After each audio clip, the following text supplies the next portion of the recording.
problématique avec notre invité tech, El Hadj Daouda Diagne, spécialiste en cybersécurité.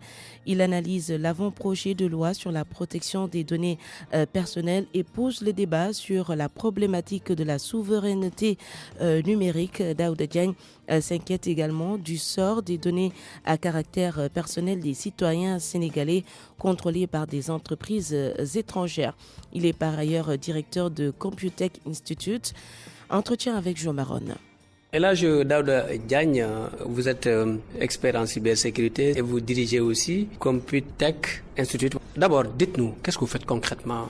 Quand vous dites expert en cybersécurité et cybercriminalité, quand vous dites cybercriminalité, c'est comme si je suis un criminel du net. Quand on dit que quelqu'un est un expert en cybercriminalité, on peut dire que c'est quelqu'un qui est fort en hacking, mais du mauvais sens. Donc qui fait des infractions sur Internet. Je suis là pour protéger ceux qui sont censés utiliser Internet à travers la cybersécurité et en luttant également contre la cybercriminalité. Donc c'est ça, des infractions sur le côté positif, non? Oui, on peut parler d'infractions sur le côté positif, parce que pour être un bon agent en cybersécurité, si je peux le dire ainsi, il faut être un bon cybercriminel. Parce que quand il faut, la meilleure façon de se défendre, c'est d'attaquer. Alors aujourd'hui, quand on veut faire de la cybersécurité, il faut toujours se mettre dans la peau du hacker, du pirate, pour pouvoir comprendre ce que le hacker fait, comment il procède, quels sont ses moyens, qu'est-ce qu'il utilise comme outil pour pouvoir maintenant le contrecarrer et apporter des solutions par rapport aux infractions qu'il peut commettre à travers le net. Donc là, il faut vraiment être outillé et se mettre dans la peau du hacker. Mais c'est ce qu'on appelle les white hat hackers, donc les pirates au chapeau blanc, qui font du piratage pour faire du bien. Maintenant, il est normal. On peut pas faire de la sécurité, de la cybersécurité, sans pour autant avoir ces outils-là de cybercriminels. Quelles sont maintenant les armes que vous donnez aux étudiants pour faire face? Nous avons les sciences de la cybersécurité. Enfin, nous ne formons pas de cybercriminels. Okay, mais nous formons des agents en cybersécurité. C'est-à-dire, nous formons des jeunes pour que ces jeunes-là soient aptes aujourd'hui aient des compétences à pouvoir assurer la sécurité d'un système d'information. Et même au-delà d'assurer la sécurité des systèmes d'information, sensibiliser le public. Sensibiliser le public pour que le public soit bien outillé par rapport au comportement à adopter dans l'usage des TIC. Vous avez pris part à cette rencontre qui parle un peu de l'avant-projet de loi sur la protection des données à caractère personnel. Quelle est votre lecture? C'est une très belle initiative parce que nous, dans nos communications, on en a beaucoup parlé lors de nos séances de sensibilisation. C'est une loi qu'on avait, mais qui n'est plus adaptée aux réalités actuelles. Donc, d'autant plus qu'il y a une mutation forte du secteur numérique et avec l'avènement des technologies comme la blockchain, les big data, etc. Donc il a fallu revoir cette loi-là, ce qui fait que l'initiative elle est pertinente. Alors à la lecture de cet avant-projet de loi, moi je me suis beaucoup plus appesanti sur la partie sécurité.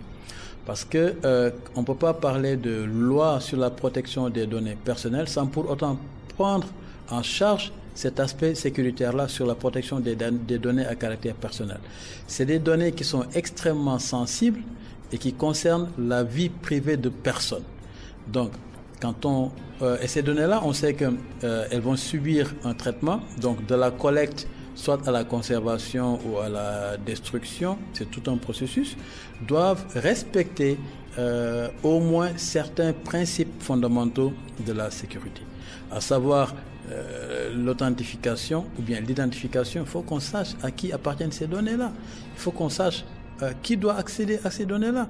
Il faut qu'on sache également, je dis qu'il faut qu'on sache, je dis qu'il faut que la loi prenne en compte cet aspect-là qui va également mettre en exergue insister sur la finalité de la collecte de ces données à caractère personnel-là, tout en prenant en compte également les données à caractère personnel sensibles.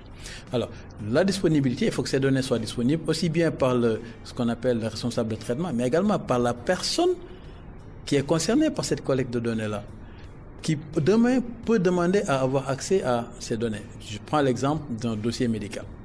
Alors, l'intégrité de ces données-là, c'est-à-dire il faut que ces données-là, une fois collectées et puis traitées, ne soient pas altérées ou déformées. Donc, il faut que le projet de loi prenne en compte ces aspects d'intégrité-là des données. Également la confidentialité, parce qu'il ne faut pas que ces données tombent entre les mains de n'importe qui.